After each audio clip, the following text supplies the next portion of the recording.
जी तो नाजरीन, मराकश का सितारा आजकल अरूज पे है और उसके साथ साथ उनके गोल कीपर यासीन बोनो वो भी अरूज पे हैं और मराकश के लोग उनको अपना हीरो करार दे रहे हैं।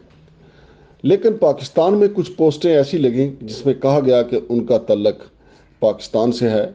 एक सारफ का कहना था कि उनका तल्लक मर्दान शहर से है और वो आला तालीम के लिए मराकश गए थे, फिर उनकी टीम में वहाँ पे उन्होंने खेलना शुरू कर दिया। लेकिन एक और सारफ ने दावा किया है कि यासीन बोनो का तल्लक डेरा गाजी खान से है और वो आला तालीम के लिए बैरून मुल्क गए थे, मराकश गए थे, वहाँ फिर उनकी टीम का हिस्सा बन गए। लेकिन आज हम बताएंगे कि एक्चुअल हकीकत में क्या है। मराकश की कामयाबी में जो स्टार खिलाड़ी सबसे नुमाया है वो मराकश के गोलकीपर यासीन बोनो हैं, जिन्हें शायकीन बोनो के नाम से पुकारते हैं। टीम के सेमीफाइनल में पहुंचने के बाद से इनके बारे में शायकीन का जुनून अरूज पर है। इन्हें किसी बड़े कौमी हीरो की तरह सराहा जा रहा है। मराकश ने वर्ल्ड कप में अब तक 5 मैच खेले हैं और ये टीम नाकाबिले तस्खीर रही है। वर्ल्ड कप में मराकश का पहला मैच क्रोशिया के खिलाफ था। इसमें कोई भी टीम गोल ना कर सकी और मैच बराबरी पर ख़त्म हुआ। और नाजरीन, आपको ये भी याद होना चाहिए कि ये क्रोशिया ही था जिसने ब्राज़ील का सफ़र ख़त्म किया था और ब्राज़ील को पेनल्टी किक्स पे हराकर क्वार्टर फाइनल से आउट कर दिया था। तो नाजरीन, बात हो रही थी मराकश की। मराकश ने बेल्जियम को 0 के मुकाबले में 2 गोल और कनाडा को 1 के मुकाबले में 2 गोल, जबकि स्पेन को पेनल्टी शूट आउट में 0 के मुकाबले में 3 गोल से शिकस्त दी। क्वार्टर फाइनल में मराकश ने पुर्तगाल को 0 के मुकाबले में 1 गोल से शिकस्त दी थी। कनाडा के खिलाफ मैच में मराकश के खिलाफ जो गोल हुआ वो इसने अपने ही खिलाफ खुद गोल कर लिया था। इससे कतई नज़र अगर देखा जाए तो मराकश के खिलाफ कोई भी टीम अब तक वर्ल्ड कप में कोई गोल नहीं कर सकी, चाहे पेनल्टी किक ही क्यों ना हो। यही वजह है मराकश की कामयाबी का सेहरा गोलकीपर बोनो के सर दिया जा रहा है। 31 साल गोलकीपर यासीन बोनो ने पुर्तगाल के खिलाफ फतह के बाद कहा कि हम यहाँ अपनी जहनीत को बदलने और एहसास कमतरी से निजात के लिए आए हैं। मराकश दुनिया की किसी भी टीम का सामना करने के लिए तैयार है, सेमीफाइनल में भी और इसके बाद के मुकाबले में भी। बोनो की नुमाया कारकर्दगी स्पेन के खिलाफ नजर आई जब उन्होंने पेनल्टी शूट आउट में एक भी गोल नहीं होने दिया। इससे कबल 130 मिनट के मैच के दौरान स्पेन की जानब से किए जाने वाले किसी भी हमले को कामयाब नहीं होने दिया। इस मैच के बाद स्पेन की टीम वर्ल्ड कप से बाहर हो गई और ये मैच मराकश की फुटबॉल की तारीख में दर्ज हो गया।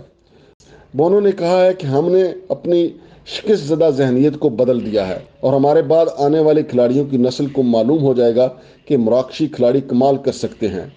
गोलकीपर बोनो ने अपने कैरियर का एक अहम हिस्सा स्पेन में गुजारा है और वो सीविया फुटबॉल के गोलकीपर रहे हैं। बोनो को सन 2022 में फ्रांस की बावकार यासीन ट्रॉफी से भी नवाजा गया था। ये अवार्ड दुनिया के बेहतरीन गोलकीपर को दिया जाता है और ये अवार्ड रूस के गोलकीपर लियो यासीन के नाम पर दिया जाता है। ये एजाज हासिल करने के बाद इन्हें दुनिया का नवा बेहतरीन गोलकीपर भी करार दिया गया।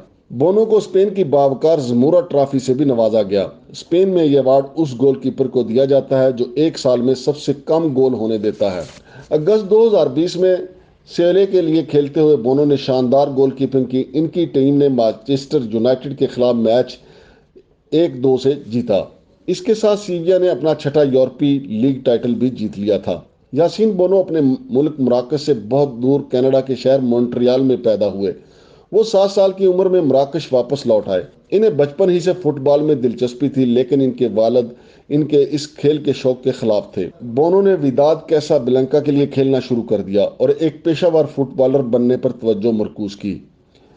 उन्होंने मराकश को इस वक्त छोड़ दिया जब हस्पानवी फुटबॉल क्लब मैड्रिड ने इसे साइन किया, लेकिन इस क्लब के साथ इनका तजर्बा ज़्यादा अच्छा नहीं रहा और उन्होंने ये क्लब छोड़ दिया। इसके बाद 2 सीज़न 2014 और 2016 तक जमूरा के साथ रहे और फिर 2016 से 2019 तक गैरोनाफ्ट फुटबॉल क्लब का हिस्सा रहे। इसके बाद वो सीविया पहुंच गए। अगरचे बोनो का तल्लक स्पेन के फुटबॉल क्लबों से रहा है, लेकिन ये बात सबको मालूम है कि वो अर्जेंटाइन के फुटबॉल के बहुत बड़े मुद्दा हैं। चंद साल पहले बोनो ने कहा था कि पहली टी शर्ट जो मेरे वालिद ने मुझे दी थी वो अर्जेंटाइन की थी। बोनो की जुबान पर भी अर्जेंटाइन की बोली के साथ देखे जा सकते हैं। इसकी वजह बताते उन्होंने एक बार कहा था कि मैं हर चीज़ से ज़्यादा मराकशी हूँ। जब मैं स्पेन पहुंचा तो मैं अर्जेंटाइन के खिलाड़ियों के साथ खेल रहा था और मेरी जुबान इनकी बोली से मुतासर हुई थी। बोनो के पसंदीदा खिलाड़ी अर्जेंटीन के एरियल और टैगा हैं, जिन्हें एरियल بریٹو اور ٹیگا بھی کہا جاتا ہے۔ ایک بار بونو نے بتایا کہ وہ اپنے کتے کو بہت شوق سے ایریل کہتے ہیں۔ فٹ بال ورلڈ کپ میں اب دنیا کی نظریں مراکش پر ہیں، جو سیمی فائنل میں فرانس کے مد مقابل ہوگی، جبکہ دوسرا سیمی فائنل کروشیا اور ارجنٹائن کے درمیان ہونا ہے۔ پہلا سیمی فائنل جو مراکش اور فرانس کے درمیان ہے، اس پہ فرانس کی طرف سے رد عمل آیا ہے، اور فرانس کا کہنا ہے کہ ہمیں پتہ ہے کہ مراکش جو ہے محض اتفاقاً سیمی فائنل تک نہیں پہنچا، بلکہ اس کے پیچھے بہت محنت ہے، اور فرانس کو مراکش کو ہرانے کے لیے بہت محنت کرنا ہوگی۔ فرانس کے کھلاڑیوں کا کہنا ہے کہ ہم قطعی طور پہ مراکش کو آسان حریف نہیں سمجھ رہے، ہمیں پتہ ہے کہ مراکش والے جان ماریں گے اور وہ ہمیں بھی آؤٹ کر سکتے ہیں۔ لہٰذا ناظرین، یہ سیمی فائنل بڑا دلچسپ ہوگا، لیکن پوری دنیا کی نظریں بونو پہ ہوں گی۔